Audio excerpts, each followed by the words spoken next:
नमस्कार दोस्तों। तो स्वागत है मेरा इस न्यू वीडियो में। आज इस वीडियो में बात करूंगा आरआरबी एएलपी सीबीटी 2 के एग्ज़ाम में मेरा क्या स्कोर रहा है। सीबीटी 2 में जो मेरा एग्ज़ाम हुआ था वो 2 मई को हुआ था। जो सीबीटी 2 एग्ज़ाम है ये 2 दिन चला था। पहला 2 मई को एंड देन सेकंड था वो 6 मई को हुआ था।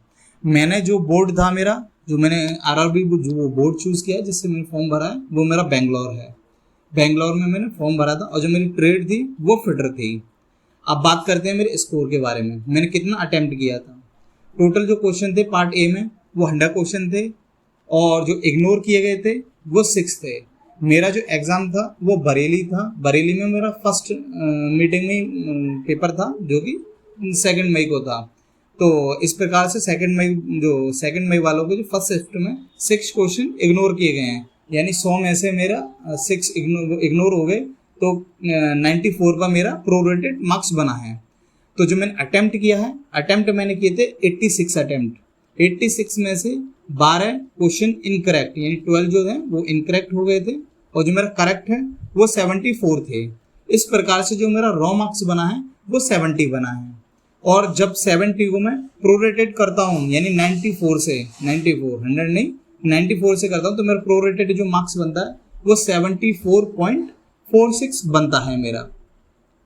मेरा एक्चुअल में अगर ये इग्नोर नहीं हुए थे तो मेरा जो करेक्ट थे वो 76 थे एंड इनकरेक्ट मेरे 14 थे। इसका मतलब ये है कि जो इग्नोर किए हैं उनमें से मेरे जो 2 क्वेश्चन हैं वो राइट के जो करेक्ट थे मेरे, वो 2 क्वेश्चन हट गए इसमें से एंड 2 मेरे इनकरेक्ट हट गए।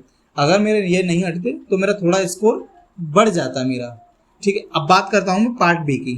पार्ट बी में टोटल 75 क्वेश्चन थे जिसमें से मेरी शिफ्ट में 3 क्वेश्चन इग्नोर हो गए हैं। जो मैंने अटेम्प्ट क्वेश्चन किए थे वो 50 किए थे और 50 में से जो इनकरेक्ट थे वो थे 9 मेरे। ठीक है, और करेक्ट थे वो 41 थे। इस प्रकार से जो मेरा प्रोरेटेड मार्क्स बनता है, सॉरी रो मार्क्स बनता है वो 38 बनता है और प्रोरेटेड मार्क्स है मेरा 39.58 बनता है। और जो इस हिसाब से मेरा जो score percentile for part B के लिए है वो मेरा 52.77% बन रहा है, जिससे कि मैं इस पार्ट बी में पास हूँ।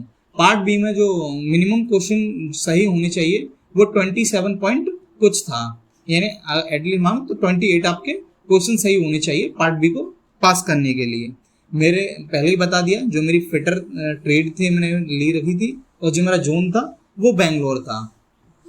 अब इस जोन में मेरे जो मार्क्स हैं वो 74.46 बनने हैं।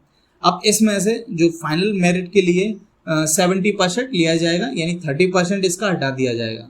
अब इसका शायद 30% यानी 70% 51 के एटलीस्ट बन रहा है, 51 के लमसम बन रहा है 51।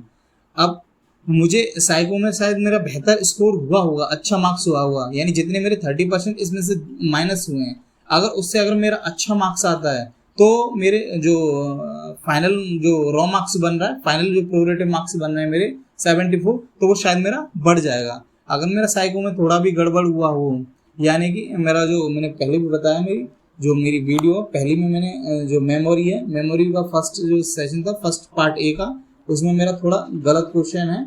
इसी प्रकार से क्लॉक वाला है, क्लॉक में भी मेरे जो वॉच टेस्ट है उसमें भी मेरे कुछ क्वेश्चन 1-2 गलत भी गए हैं मेरे, उसमें मुझे थोड़ा डाउट है। अब देखते हैं क्या स्कोर आता है। अब वो तो रिजल्ट क्या है, रिजल्ट इसके साइको की कोई आंसर की नहीं आती है, डायरेक्ट रिजल्ट आता है। अब थोड़ा रिजल्ट में भी थोड़ा समय लगेगा, यानी पिछली अकॉर्डिंग अगर देखा जाए तो पिछली बार 20 से 25 दिन लगे थे, यानी फाइनल रिजल्ट के लिए। तो इतना भी लगता है कि इतना ही समय लगेगा, इससे ज़्यादा नहीं लगेगा, 25 से 1 महीना लग सकता है। अभी तो जो साइको में जिसकी गड़बड़ी थी, यानी सिस्टम में जिनके लॉक हो गए थे, शट डाउन हो गए थे, उनका दोबारा एग्ज़ाम होना हुआ। देन उसके बाद फिर उनका एग्ज़ाम लेने के बाद फिर उनके मार्क्स कैलकुलेट किए जाएंगे, उनके एवरेज जो भी टी स्कोर बनाया जाएगा फिर उसका ऐड किया जाएगा, फिर उसके बाद ही फाइनल रिजल्ट दिया जाएगा। तो आई होप कि ये जो मैंने अपना स्कोर बताया है वो आपको समझ में आया हो, और आप भी कमेंट कीजिए आपका कितना स्कोर बन रहा है। मैं खास करके जो बेंगलोर वाले बच्चे हैं जिन्होंने बेंगलोर में चूज़ किया जो उनको जिसमें उनके इतने मार्क्स बन रहे हैं वो भी अपने शेयर करें। मेरा इतना है, अब पता नहीं मेरा कितना शायद फाइनल होगा कि नहीं होगा, वो तो डिपेंड करेगा कि साइको में कैसा परफॉर्मेंस रहा है, और फिर वहाँ की कट ऑफ से रिलेटेड देखा जाएगा कि वहाँ कितना है। वहाँ कट ऑफ काफ़ी हाई गया है, वहाँ पर भी 69 कट ऑफ गया है जनरल का। तो देखते हैं फिर, और यही है मेरा वीडियो में। तो भाइयों फिर thank you for watching my video, और इसी प्रकार से प्लीज़ भाइयों सपोर्ट करिए मेरे चैनल को, इसको। धन्यवाद।